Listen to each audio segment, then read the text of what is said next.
सागर जिले में मातृ मृत्यु दर MMR और शिशु मृत्यु दर IMR को कम करने के लिए जिला प्रशासन ने कमर कस ली है।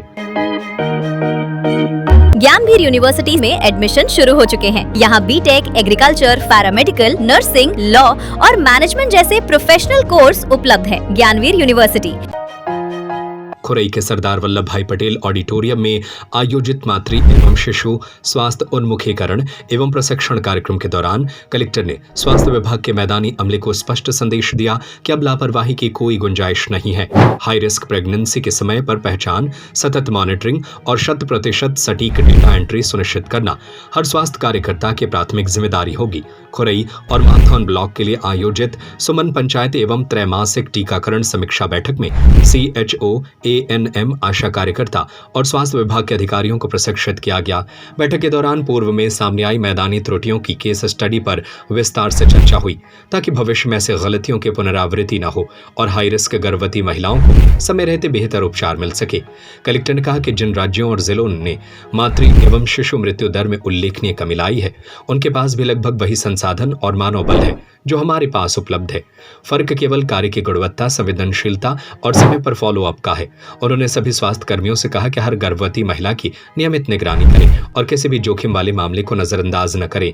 कलेक्टर ने यह भी निर्देश दिए कि प्रसव से पहले ही गर्भवती महिलाओं के सभी जरूरी दस्तावेज जैसे समग्र ID, आधार कार्ड, विवाह प्रमाण पत्र और बैंक खाते की जानकारी पूरी कर ली जाए। इससे प्रसव के बाद मिलने वाली सरकारी सहायता राशि समय पर और बिना किसी बाधा के लाभार्थी तक पहुंच सकेगी।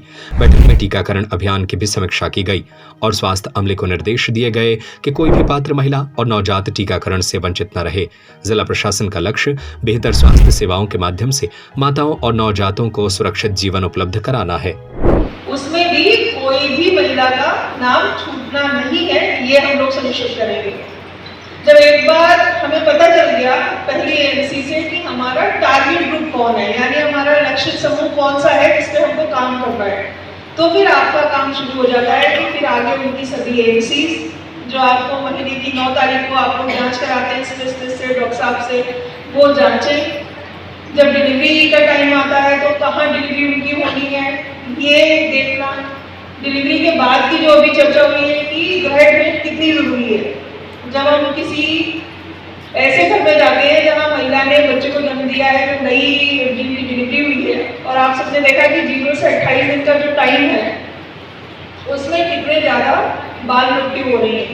तो आपकी गृह भेंट इसीलिए बहुत जरूरी हो जाती है कि हम जो 42 दिन की आपकी गृह भेंट का शेड्यूल दिया गया है वो इसीलिए दिया गया है कि हम उसमें बिना नागा किए, बिना छोड़े एक दिन की गृह भेंट सभी लोगों के घर में जाएं और कौन कौन सी बातें आपको पूछनी है। ऐसा भी नहीं है कि खाली गृह भेंट हमने की, गए, पूछा कि सब ठीक है, सामने वाले ने भी कह दिया हाँ सब ठीक है। क्योंकि कई बारी जो गर्भवती माताएं हैं, उनके परिवार के लोग हैं, वो भी ये नहीं समझते हैं कि कौन से ऐसे चिन्ह हैं जो कि घातक हो सकते हैं। तो आपको जो अभी DCM साहब बता रहे थे पूरा डिटेल्ड कि आपको कौन कौन से प्रश्न पूछने हैं। क्या आप अपने करियर को सही दिशा देना चाहते हैं? ज्ञानवीर यूनिवर्सिटी में एडमिशन शुरू हो चुके हैं। यहाँ B Tech, agriculture, paramedical, nursing, law और मैनेजमेंट जैसे प्रोफेशनल कोर्स उपलब्ध है। ज्ञानवीर यूनिवर्सिटी, आपकी सफलता हमारा संकल्प।